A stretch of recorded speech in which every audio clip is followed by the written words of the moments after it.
Assalamualaikum warahmatullahi wabarakatuh. Halo rekan sejawat, kembali lagi dengan saya Alia Luaini dari Prodi Ilmu Pertanian Perkebunan di podcast Iptek, informasi pertanian terkini.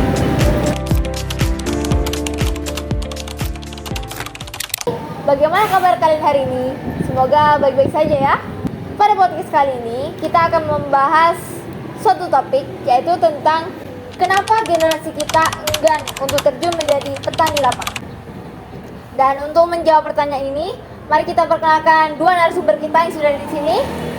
Halo rekan sejawat, perkenalkan nama saya Dewi Nur Cahaya, saya dari Program Studi Ilmu Pertanian Perkebunan.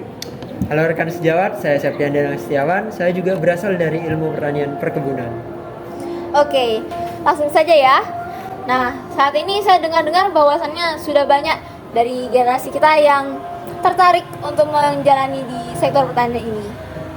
Tapi kenapa sih Mas Mbak masih kebanyakan dari generasi kita ini enggan untuk menjadi petani lapangan? Umumnya tetap bekerja di sektor pertanian dan ketahanan pangan, namun sedikit yang berminat menjadi petani lapang yang terjun langsung ke lahan. Apa sih penyebab minimnya petani muda yang tidak berkenan untuk terjun langsung ke lapang ini? Jadi dari apa yang saya lihat sendiri itu memang karena faktor ini merupakan titik di mana pertanian di Indonesia itu berkembang secara lambat ya. Ini adalah salah satu faktornya. Nah, menurut kutipan yang saya baca dari website Kabar Fakultas Universitas Gadjah Mada, seorang guru besar Fakultas Pertanian Universitas Gadjah Mada bernama Profesor Dr. Jamhari SPMP, beliau menuturkan bahwasanya kesejahteraan petani itu sekarang sudah mulai terhimpit, mulai dari rantai pasokan hasil tani, kemudian pendistribusian, dan yang paling besar itu ada pada penggilingan. Nah, dari sini itu petani itu memang sejak awal udah tidak memiliki pendapatan yang besar. Selain itu juga petani itu dihadapkan pada pasar oligopoli, yang dimana para petani kecil dihadapkan pada input yang besar tapi outputnya itu kecil. Dari pernyataan beliau ini udah bisa kita tarik kesimpulan bahwasannya ketidakpastian dari penghasilan dan juga kesejahteraan untuk menjadi seorang petani di Indonesia ini memang harus dipikirkan kembali oleh rekan-rekan di generasi kita ini, begitu.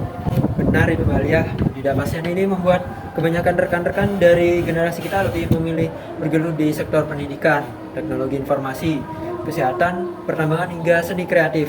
Belum lagi karena ucapan orang tua, rekan-rekan yang merupakan seorang petani dengan bertutur seperti bapak tidak ingin anak bapak seperti bapak. Akhirnya banyak dari generasi kita yang terdoktrin bahwasanya profesi petani itu adalah profesi yang hanya diperuntukkan pada masyarakat terbelakang. Nah, padahal faktanya kan tidak. Bisa dibuktikan dengan adanya pasar yang memainkan oligopoli tadi, di mana pangsa pasar dikuasai sebagian besar perusahaan. Perusahaan sendiri kan sudah lingkupnya besar, bukan lagi mencukupi untuk skala rumah tangga, tapi bisa memenuhi kebutuhan negara lain dengan mencapai kegiatan ekspor untuk negara terkait. Kemudian apa kira-kira solusi yang dapat diterapkan supaya rekan-rekan kita ini berkenan untuk lebih ikut andil dalam sektor pertanian, terutama saat harus terjun langsung ke lapang, sehingga bukan hanya kemajuan di sektor ini yang menjadi output, tapi juga mampu untuk menjadikan kesejahteraan pada petani di masa akan mendatang. Untuk solusi dari saya sendiri yang bisa saya tawarkan saat ini yaitu memang kembali kepada rekan-rekan sendiri ya, kembali kepada kesadaran dari rekan-rekan. Nah, kesadaran untuk menumbuhkan gairah, yang dimana gairah ini menumbuhkan keinginan dari rekan-rekan untuk mengubah stigma bahwasanya petani itu adalah sekelompok sosial yang memang patut untuk diperhatikan kesejahteraannya, seperti itu. Ya, betul. Kalau dari saya sendiri, solusi pada umumnya saja. Merata bukan hanya pada generasi kita, tetapi juga pada yang teratas agar lebih memperhatikan terkait penyediaan sarana dan prasarana yang memadai seperti modernisasi, teknologi pertanian, pengembangan model bisnis, penyediaan insentif dan dukungan finansial, serta kolaborasi dengan para akademisi.